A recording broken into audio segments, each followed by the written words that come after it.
10वी-12वी पदवीनंतर पुढे काय? वैद्यकीय क्षेत्रात हवंय उज्ज्वल भविष्य आणि 100% रोजगार. मग निवडा केपी पॅरे मेडिकल इन्स्टिट्यूट. प्रगत तंत्रज्ञान, दर्जेदार शिक्षण आणि कौशल्यपूर्ण प्रशिक्षण एकाच ठिकाणी. हो, आम्ही घेतो तुमच्या कौशल्य विकासाची जबाबदारी आणि हे आमचे विद्यार्थी सरकारी खासगी हॉस्पिटल आणि नामांकित लॅबमध्ये कार्यरत. आजच प्रवेश घ्या केपी पॅरे मेडिकल इन्स्टिट्यूट. शिक्षण, कौशल्य आणि रोजगारांचं विश्वसनीय. नमस्कार, मी सुद्धा महाराष्ट्र खबर न्यूज मध्ये आपल्या सगळ्यांचं स्वागत.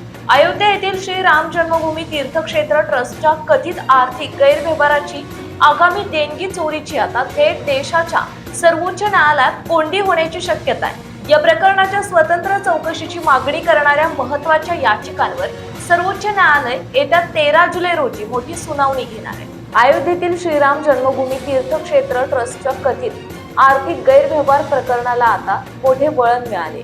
भारताचे सरन्यायाधीश सूर्यकांत यांच्या अध्यक्षतेखाली सर्वोच्च न्यायालयाचे खंडपीठ 13 जुलै रोजी या प्रकरणावर सुनावणी करणार आहे.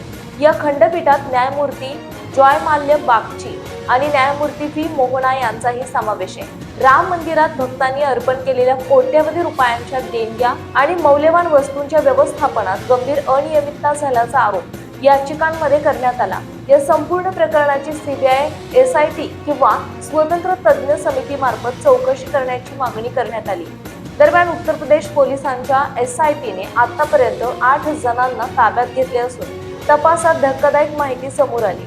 भक्तांच्या देणगीतील पैसा कथितरित्या शेअर बाजारात गुंतवण्यात आला, तसेच व्याजाने कर्ज म्हणूनही वाटण्यात आल्याचा आरोप तपासातून पुढे आलाय. हा पैसा लपवण्यासाठी नातेवाईक आणि मित्रांच्या 30हून अधिक बँक खात्यांचा वापर केल्याचा संशय असून ती खाती गोठवण्यात आली आहेत. प्राथमिक तपासानुसार देणगी मोजणी प्रक्रियेतील त्रुटींचा फायदा घेत सुमारे 2 ते 3 कोटी रुपयांचा अपहार झाल्याचा अंदाज व्यक्त केला जातोय. या प्रकरणानंतर ट्रस्टचे सरचिटणीस चंपत राय आणि विश्वस्त अनिल मिश्रा यांनी राजीनामा दिल्याचंही सांगितलं जात आहे. आता 13 जुलैच्या सुनावणीत सर्वोच्च न्यायालय या प्रकरणाचा तपास सीबीआयकडे सोपवणार का, तसेच देणग्यांचा संपूर्ण हिशोब सार्वजनिक करण्याचे आदेश देणार का, याकडे देशाचं लक्ष लागलंय.